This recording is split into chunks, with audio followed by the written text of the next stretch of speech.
जय हिंद एवरीवन। तो अभी हम स्टार्ट करने वाले हैं एग्जाम्पल नंबर 4 चैप्टर 8 का। हमारा ये जो है एग्जाम्पल है क्लास 9th की, जो है हम फिलहाल सीरीज कर रहे हैं यहाँ पे। तो क्वेश्चन जो है वो क्या बोलता है, two parallel lines L and M. ठीक है, तो ये जो है हम गिवन के अंदर लिखते हुए चलेंगे। सबसे पहले हम यहाँ पे हमारा गिवन लिखने वाले हैं। गिवन क्या है? गिवन हमारे पास है L is parallel to M। ठीक है, L is parallel to M हमें दिया हुआ है and are intersected by a transversal P। ठीक है, तो यहाँ पे एक बात और हम लिख लेते हैं कि P जो है वो क्या है, P हमारे पास है ट्रांसवर्सल। ठीक है, P हमारे पास क्या है, एक ट्रांसवर्सल है। अब यहाँ से हमें एक बात पता चल जाती है, यहाँ से एक बात हमें पता चल जाती है कि हमारे पास जो है दो एंगल्स इक्वल होने वाले हैं। कौन से दो एंगल इक्वल होने वाले हैं उसकी बात कर लेते हैं। एक तो हमारे पास ये एंगल, ये वाला एंगल जो हमारा है PAC, PAC एंगल जो हमारा है वो इक्वल होगा किसके, वो इक्वल होगा हमारा SCR के। SCR के जो है वो एंगल इक्वल होने वाला है। क्यों? क्योंकि ट्रांसवर्सल जो है हमेशा दो पैरेलल लाइंस को यहाँ पे दो इक्वल एंगल ही बनाती है। तो ये बात भी जो है हमें एक तरीके से गिवन है, तो इसको भी जो है हम गिवन के अंदर लिख लेंगे। यहाँ गिवन के अंदर हम क्या लिखेंगे, अब गिवन के अंदर हम लिखेंगे एंगल। एंगल का नाम क्या है? एंगल का नाम है हमारे पास PAC। एंगल PAC हमारा इक्वल है, हमारा इक्वल है किस एंगल के? एंगल ACR के, एंगल ACR के। तो ये दोनों एंगल्स जो हैं हमारे पास इक्वल हो चुके हैं। इसके अलावा और क्या बात बताई गई है हमें, वो देखते हैं जरा। Show that the quadrilateral formed by the bisectors of interior angles is a rectangle. चलो, तो इंटीरियर एंगल के बाइसेक्टर्स, एक बार जरा दोबारा जो है फिगर के ऊपर हम आते हैं। फिगर के ऊपर जो है हम दोबारा अभी आते हैं, देखते हैं जरा। यहाँ पे जरा ध्यान से देखना इस बात को। तो हमारे पास इंटीरियर एंगल कौन सा है? ये हमारे पास एक इंटीरियर एंगल है, और इंटीरियर एंगल का बाइसेक्टर यानी कि ये वाली चीज, इंटीरियर एंगल का बाइसेक्टर यानी कि ये वाली चीज। और इसके जो है दोनों जो है ये इक्वल हो चुके हैं। अगर बाइसेक्टर है तो दोनों एंगल इक्वल होंगे। तो इसको जो है मैं एक बार मार्क कर देता हूँ यहाँ पे, यानी कि ये एंगल और ये एंगल आपस में इक्वल है। ठीक है, ये वाला एंगल और ये वाला एंगल जो है आपस में इक्वल है, और ये वाला एंगल और ये वाला एंगल आपस में इक्वल है, क्योंकि ये बात भी जो है हमें गिवन है। तो ये भी जो है हम गिवन के अंदर ही लिखते हुए चलेंगे। गिवन के अंदर हमारे पास और क्या है, इसको अलग कलर से ही लिख देते हैं। हमारे पास और क्या गिवन है? Angle, angle PAB, angle PAB हमारे पास इक्वल दिया हुआ है किस एंगल के? एंगल BAC के, एंगल BAC के। ये दोनों हमारे पास एंगल्स इक्वल हैं। इसके अलावा जो हमने नीचे अभी बात की, जो दो एंगल्स हमारे इक्वल हैं, कौन सा है वो एंगल? एंगल का नाम है हमारे पास RCD। चलो, RCD हमारे पास इक्वल है किस एंगल के? हमारे पास इक्वल है ACD के। ठीक है, हमारे पास एंगल ACD के ये जो है इक्वल हो जाता है। तो यहाँ तक जो है हमें बात बिल्कुल क्लियर है। ये सारी की सारी चीजें जो हैं गिवन है। अब अगर हमें इसको जो है रेक्टेंगल अगर हमें प्रूव करना हो, अगर हमें ये जो अंदर हमारी फिगर बनी, ये वाली फिगर की हम यहाँ पे बात कर रहे हैं, अगर इस फिगर को हमें रेक्टेंगल प्रूव करना हो तो क्या क्या चीजें हमें प्रूव करनी होंगी?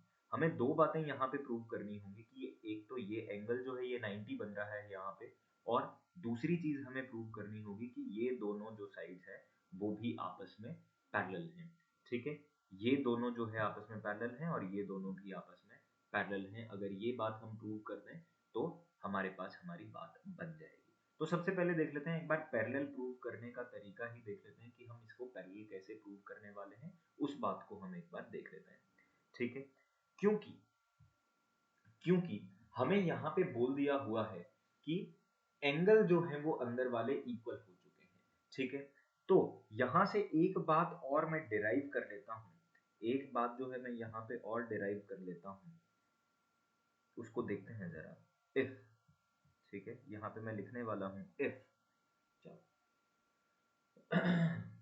क्या आपको लगता है if angle angle PAC, if angle PAC is equal to angle ACR, अगर ये दोनों एंगल जो है आपस में इक्वल हैं और इनके बाइसेक्टर्स जो हैं, ठीक है, तो क्या हमें लगता है कि इनके हाफ भी जो है आपस में इक्वल होंगे?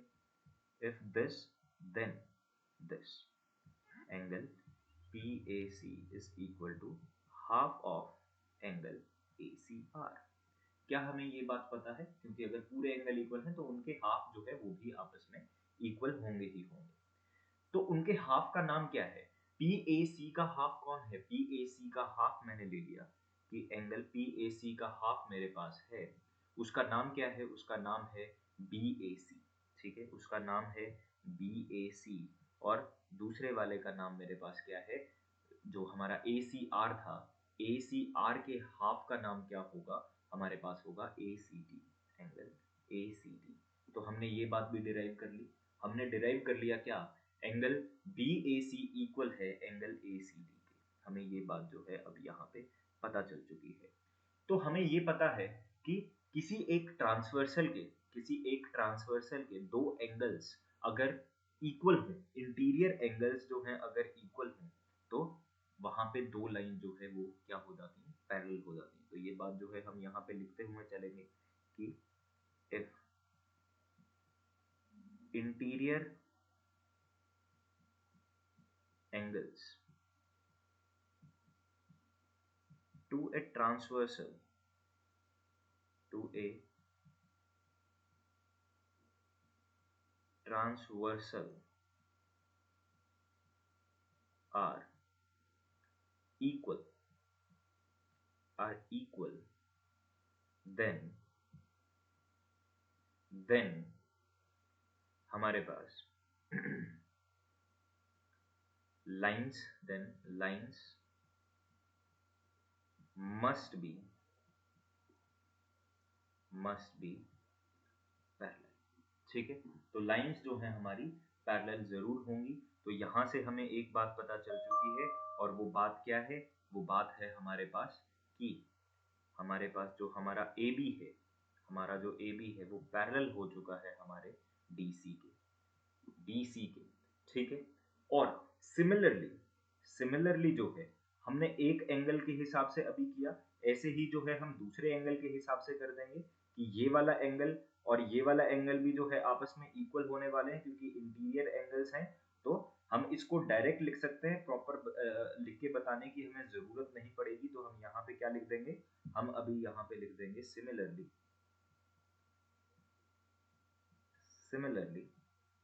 दूसरी लाइन हमारे पास क्या है?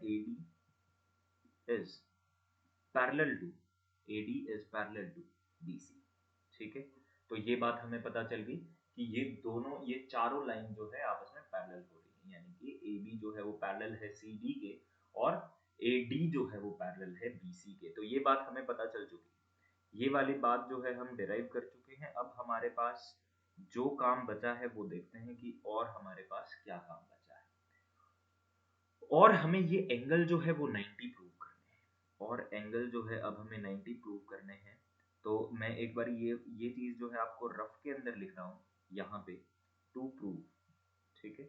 ये आपको नहीं लिखना है। टू प्रूव जो है मैं आपके लिए वैसे समझाने के लिए यहाँ पे लिख रहा हूँ। टू प्रूव के अंदर हमें करना क्या है? टू प्रूव के अंदर हमें करना है कि एंगल एंगल जो हमारा है वो कौन सा? BAD, एंगल BAD जो है हमें प्रूव करना है 90 डिग्री। अगर एक को हमने 90 डिग्री प्रूव कर दिया तो बाकियों को हम सिमिलरली लिख सकते हैं, सबको अलग से सॉल्व करके बताने की हमें जरूरत नहीं होती है। तो एंगल BAD को अगर हम 90 डिग्री प्रूव कर दें, और वो कैसे करेंगे उसे देखते हैं। हमें पता है यहाँ पे एक बात कि एंगल एंगल जो हमारा PAS है, एंगल PAS जो है वो हमारा 180 डिग्री है। क्या हमें ये बात पता है? हमें बिल्कुल पता है ये बात, ठीक है। हमें ये बात बिल्कुल पता है क्योंकि वो एक स्ट्रेट लाइन है, ठीक है। तो इसके ब्रैकेट में हम यहाँ पे लिख देते हैं, इसके ब्रैकेट में हम यहाँ पे लिख देते हैं कि ये एक स्ट्रेट लाइन है, ठीक है। ये एक स्ट्रेट लाइन है, इसलिए हमें यहाँ पे ये बात पता है कि एंगल PAS जो है वो 180 डिग्री होने वाला है। तो अब यहाँ पे एक बात और हमें पता है कि एंगल PAC जो है हमारा, उसके अंदर अगर मैं ऐड कर दूं एंगल CAS, तो वो भी जो है वो 180 डिग्री होना चाहिए। क्या ये बात ठीक है? एक बार फिगर के अंदर आओ, फिगर के अंदर आपको दोनों चीजें दिखाते हैं। फिगर के अंदर अगर हम देखें PAC कहाँ है, ये हमारे पास PAC है, ये वाला एंगल, यानी कि ये पूरा एंगल हमारे पास कितना दिया हुआ है, ये एंगल जो है कुछ दिया होगा, है ना, फिलहाल के लिए हमें नहीं पता कि कितना है। और जो दूसरा एंगल है, दूसरा एंगल हमने कौन सा लिया, CAS, ये वाला है, ठीक है। इन दोनों एंगल्स को अगर मैं ऐड कर देता हूँ तो वो 180 डिग्री बनाएंगे। क्या ये बात ठीक है ना? क्योंकि वो जो है PAS जो है वो स्ट्रेट लाइन है और वो जो है 180 डिग्री बना रहा है, इसलिए PAC प्लस CAS भी जो है आपस में 180 डिग्री ही बनाने वाले हैं। चलिए आगे देखते हैं, आगे हमारे पास क्या चीज इंपॉर्टेंट होने वाली है। अगर मैं इसका हाफ कर दूं, half half of angle PAC, और दूसरे वाले का भी मैं हाफ कर देता हूँ, half of angle CAS, angle CAS, तो क्या ये मेरे पास हाफ ऑफ 180 डिग्री भी करना पड़ेगा? क्या ये बात ठीक है? मुझे जो है यहाँ पे हाफ ऑफ 180 डिग्री भी करना पड़ेगा। तो यहाँ से मुझे एक बात पता चली कि अगर मैं PAC को लिख क्या सकता हूँ, हाफ ऑफ PAC, क्या मैं एंगल जो है अंदर वाला ले लूँ, जो है रेक्टेंगल के अंदर वाला एंगल बन रहा है, जो मेरा BAC बन रहा है, तो मैं इसको ले लेता हूँ angle BAC। Half of angle PAC को मैंने लिख लिया एंगल BAC, क्योंकि हमें डायरेक्ट जो है किसके अंदर दिया हुआ है, स्टेटमेंट के अंदर दिया हुआ है कि वो जो है बाइसेक्टर है, तो एंगल जो PAC का जो हाफ होगा वो एंगल कितना होगा, वो होगा हमारे पास BAC। ठीक है, दोनों एंगल्स जो हैं आपस में इक्वल हैं, तो कोई दिक्कत वाली बात नहीं आएगी। इसके अलावा जो है CAS का जब मैं हाफ करूंगा, तो यहाँ पे जो है मैं कौन सा एंगल ले लेता हूँ, यहाँ पे एंगल ले लेता हूँ मैं CAD, ठीक है, यहाँ पे ले लेता हूँ मैं CAD, और ये जो है इक्वल टू 90 डिग्री हो चुका है, ये जो है इक्वल टू 90 डिग्री हमारे पास हो चुका है। और यहाँ से जब आप देखोगे ध्यान से कि एंगल BAC को जब आप ऐड करने वाले हो किस एंगल के अंदर, एंगल CAD के अंदर, ठीक है, तो हमारे पास एक एंगल बन रहा है यहाँ, एंगल का नाम क्या है, BAD। एंगल कौन सा है, BAD। एंगल BAD प्रूव हो चुका है हमारे पास 90 डिग्री, एंगल BAD जो है हमारे पास यहाँ पे 90 डिग्री प्रूव हो चुका है, और यही हमें प्रूव करना था, ठीक है। सिमिलरली यहाँ पे लिख देंगे, यहाँ पे हम लिख देंगे क्या चीज, सिमिलरली कौन से एंगल, बाकी जो भी एंगल बच गए हैं जो हमें प्रूव करने थे, यानी कि ABC इज इक्वल टू 90। दूसरा हमारे पास कौन सा एंगल है, दूसरा हमारे पास एंगल यहाँ पे बनेगा, देखें जरा, BCD, ठीक है, BCD इज इक्वल टू 90। और तीसरा एंगल जो हमारे पास वो बनेगा CDA, ठीक है, CDA is equal to 90 degree, ठीक है। तो यहाँ पे हमारे पास क्या प्रूव हो चुका है, यहाँ पे साइड में एक बार जरा इसे लिख देते हैं ठीक है, ऑल एंगल्स जो हैं हमारे, सारे के सारे एंगल्स जो हैं, all angles are 90 degree, all angles are 90 degree, and AD parallel to CD हमारे पास आ चुका है, और दूसरा AD is parallel to BC हमारे पास आ चुका है। तो यहाँ पे हम लिख देंगे क्या चीज, यहाँ पे हम लिख देंगे hence ABCD is a rectangle, ठीक है। तो यहाँ तक जो है आपका क्वेश्चन हुआ, आगे जो है आपके और क्वेश्चंस भी आते रहेंगे। तो चैनल को जो है ज़रूर आप सब्सक्राइब करें, वीडियो को लाइक करें अगर आपको पसंद आई हो, और अपने दोस्तों के साथ ज़रूर शेयर करें जिनको मैथ्स के अंदर प्रॉब्लम आ रही है। प्रॉब्लम जो है बिल्कुल भी नहीं आएगी अगर हमें फॉलो करते हुए चलेंगे तो। Thank you and have a nice day.